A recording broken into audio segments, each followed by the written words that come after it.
everybody, welcome back to my English grammar classes. So today we're going to talk about the possessive case or the genitive case if you prefer. You may notice I've written here Genitive Saxon. Why?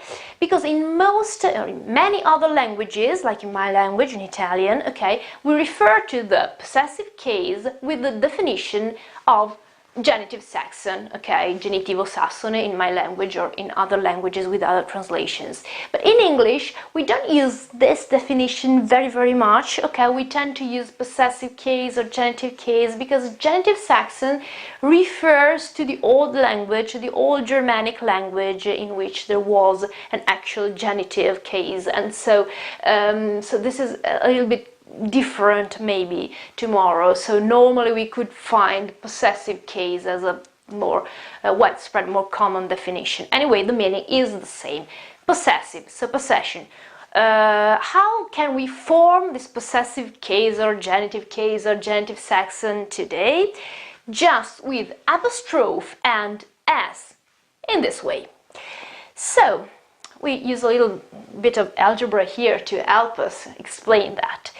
So x with apostrophe s, y, means that this y here, okay, this y is the y of x, okay, this is the y belonging to x. Normally I'm talking about things in this case. All this y has some relation, okay, with x. In this case, I'm talking about people. Well, if I say my friend's book, okay, it means that my book belongs to my friend. This is a thing. But if I say my sister's boyfriend, okay, I can't say that he belongs to her. Okay, it's just a relation. Obviously, it's a relationship between them. They're persons.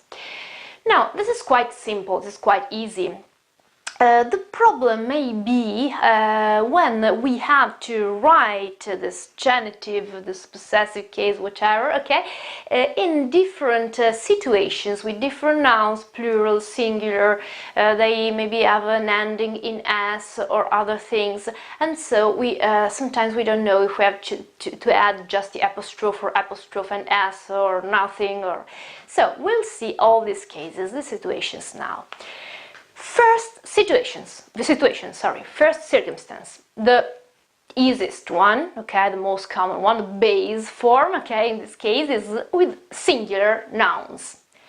My mother's house is next to mine, or whatever you want to add, okay, my mother's house, okay, mother. My mother is the person who owns, okay, the house, so the house is belonging to my mother, okay, the house is my y belonging to my x, which is my mother in this case, and I put apostrophe and s, okay. I add it to the name, to the noun, sorry, that owns the other thing. Quite easy. Okay, there's nothing special about this. Second situation with plural nouns, in this case with an ending in s.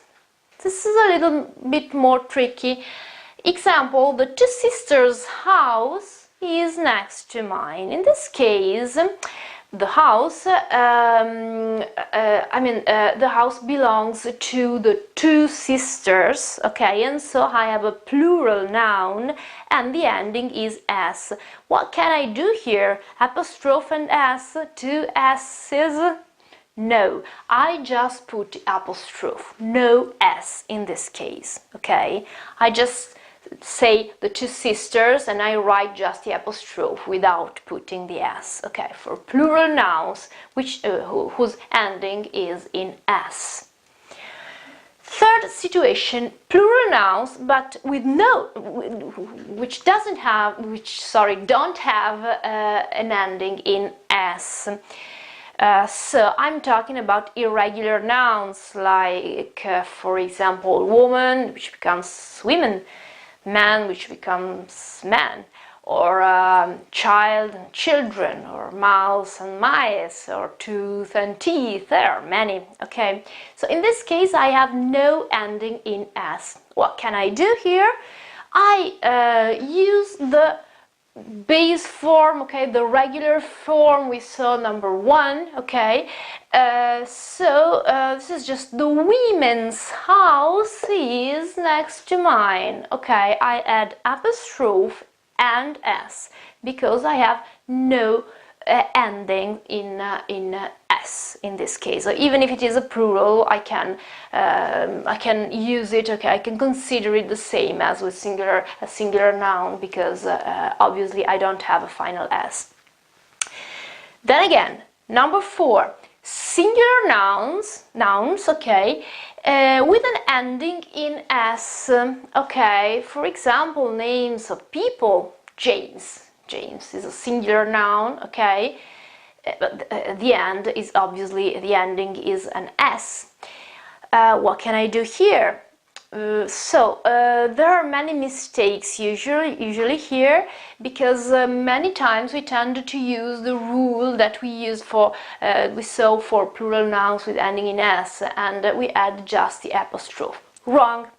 Most of the times, okay, in this case, so with singular nouns ending in s, I add apostrophe and s, okay, as if they were singular nouns with no final s, okay, it's basic regular form, okay. How can I pronounce that? James's, okay, there is this e, which is just phonetic, it doesn't have any grammar, any role, okay, in grammar or anything, it just helps me pronounce that, okay. But when I write it, I write apostrophe and s, so James's house is.